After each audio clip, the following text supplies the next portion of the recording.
नमस्कार. पोलीस माझा न्यूज मध्ये आपलं स्वागत आहे. आपण बऱ्याच दिवसांपासून भीमा नदीमध्ये जी मोठ्या प्रमाणात वाळू तस्करी होतीये, वाळू उत्खनन होतंय, वाळू उपसा होतोय, त्याविषयी बातम्या प्रसारित करतोय. याबाबत आम्ही विविध विभाग आहेत, विविध अधिकारी आहेत, संबंधित विभाग आहेत, त्यांना पत्रव्यवहार सुद्धा केलेला आहे आणि त्या संबंधी सुद्धा आमचं काम सुरू आहे. याच संबंधी आज आम्ही इंदापूर तहसीलदार जीवन बनसोडे यांना फोन केला होता. अशा पद्धतीने इथे वाळू उपसा मोठ्या प्रमाणात होतोय. ही वाळू तस्करी होते आणि वाळू उपसा होत असताना यामध्ये पुणे जिल्हा अर्धा भाग येतो आणि या साईडचा जो भाग आहे तो सोलापूर जिल्ह्यात येतोय. त्यामुळे अशा पद्धतीने जेव्हा वाळू उपसा अवैधरित्या होतोय, तोही सक्शन बोटीच्या आधारे, हा कायदेशीर गुन्हा हे आपल्या सगळ्यांनाच माहिती आहे. या संबंधी जेव्हा आम्ही इंदापूर तहसीलदार जीवन बनसोडे यांच्याशी संवाद साधला की अशा पद्धतीनं इथे ही सगळी उपसा होतोय, तर याविषयी काही कारवाई करण्यात आली आहे का, तर त्यांनी आम्हाला जे काही दिलेलं आहे प्रत्युत्तर ते सुद्धा आपण यामधनं ऐकणार आहोत. आणि अतिशय म्हणूया आपण अधिकारी बोलताना कशा पद्धतीने त्यानं बोललं पाहिजे हे आपल्याला या क्लिपवरनं कळेल. हा, हॅलो, नमस्कार. बनसोडे साहेब बोलताय का आपण? इंदापूर तहसील ना, पोलीस माझा न्यूज मधनं बोलते सर. सर, वाळू उपसा एवढ्या मोठ्या प्रमाणात होतोय. उजनी धरणापासून ते शहा पॉइंट पर्यंत बघा किती पॉइंट्स, आणि संध्याकाळच्या 4-4:30 वाजल्यापासून जे सुरू होत आहे ते दुसऱ्या दिवशी 9:30-10 पर्यंत होत आहेत. आम्हाला मच्छीमार जे आहेत तिकडचे मासेमारी करणारे, त्यांच्या खूप तक्रारी आलेल्या आहेत. ह्याच्या आधी पण आम्ही त्या बातम्या केलेल्या आहेत, पण काही कोणी जुमानतच नाहीये. म्हणजे आता सोलापूर जिल्ह्यामध्ये नाही येत हद्द, पुणे जिल्ह्यामध्ये आहे. कुठे उजनी धरण? का पाकिस्तानमध्ये आहे की काय कुठे?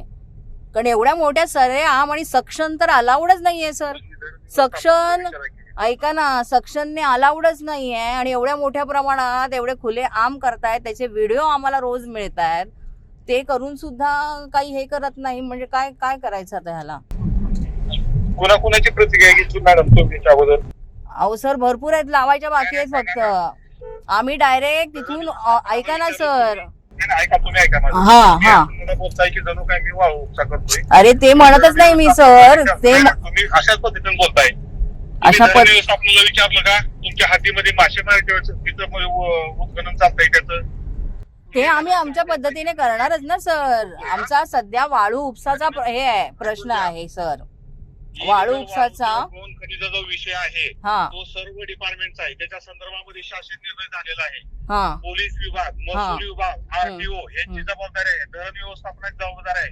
तुम्ही मला असं विचारताय का जणू काही मी अहो सर, मी असं विचारतच नाही, मी तुम्हाला सांगते सर. आणि ऐका ऐका, तहसीलदार आहे. हो मला माहितीये की सर. कसा बोलतोय ते?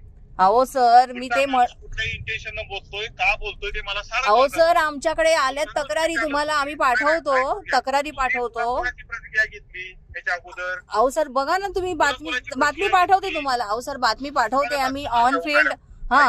ऑन फील्ड आम्ही तिथे जाऊन. सोलापूर जिल्ह्याला बॉर्डर आहे, अहिल्यानगर जिल्ह्याला बॉर्डर आहे. आणि याबाबत पत्रव्यवहार केलाय सर. मंत्रालयातनं पण आम्हाला वातावरणीय आणि पर्यावरण विभागाला त्यांनी ते हे केलेलं आहे, पाठवलेलं आहे. कळलं का? पत्रव्यवहार आहे. कारवाई केलेली आहे. हा, मग तेच आहे ना तुम्हाला. मी काय मी बोल द्या ना तुम्ही सर. अहो सर, प्रतिनिधी पाठवते. अहो सर, कारवाई केल्यानंतर पुन्हा पुन्हा सुरू होतं, हाच प्रॉब्लेम आहे ना सर. याच्यामध्ये कोण इन्व्हॉल्वमेंट आहे कोणाची, त्याचा शोध घ्या तुम्ही.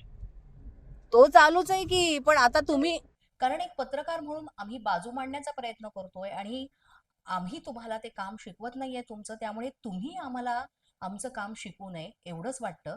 मात्र त्यांनी ते तसं त्या क्लिपमध्ये सुद्धा म्हटलेलं आहे. एकूणच जर ते म्हणतायत कारवाई झालेली आहे, मग कारवाई झाल्याच्या बातम्या तुम्ही का नाही प्रसारित करत, तर त्या आम्हाला सांगाव्यात, त्याही आम्ही प्रसारित करू. हा मुद्दा वेगळा आहे.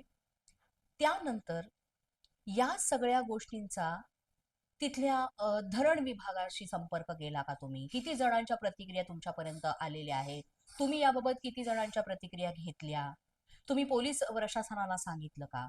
मुळातच अवैधरित्या वाळू उपसा प्रकरण आणि या प्रकरणामध्ये आपण तहसीलदार यांच्याशीच या सगळ्या गोष्टींवर बोललं पाहिजे हे आपल्याला माहिती आहे. तहसीलदार आणि जिल्हाधिकारी यांच्या अंडर हे सगळं येते आणि त्यानंतर मग वेगवेगळे विभाग येतात. यामध्ये आम्ही महसूल विभाग असो किंवा मग पर्यावरण विभाग असो, एकूणच सगळ्याच इतर जे आहेत त्यांच्याशी आम्ही याबाबत पत्रव्यवहार सुरू आहे. आमचं काम यावर सुरू आहे. मात्र जर कारवाई होतीये तर मग पुन्हा पुन्हा वाळू उपसा का होतोय? पोलीस बंधा न्यूजच्या बातमीपत्रात आज इतकंच. तुम्हाला आमचं बातमीपत्र कसं वाटतंय याबाबत अवश्य अभिप्राय कळवा. यासाठी पोलीस माझा न्यूजचं युट्यूब चॅनल सबस्क्राईब करा. तसंच आमचं फेसबुक, इंस्टाग्राम आणि ट्विटर अकाउंट फॉलो करा. अधिक माहितीसाठी आमच्या www.policemazhanews.com या वेबसाईटला भेट द्या. आमचे अधिकृत प्रतिनिधी व्हायचं असेल तर स्क्रीनवर दिलेल्या क्रमांकांवर आजच संपर्क साधा. आजच्या बातमीपत्रात इतकंच. पुन्हा भेटूया पुढील बातमीपत्रात. तोपर्यंत पाहत रहा पोलीस माझा न्यूज.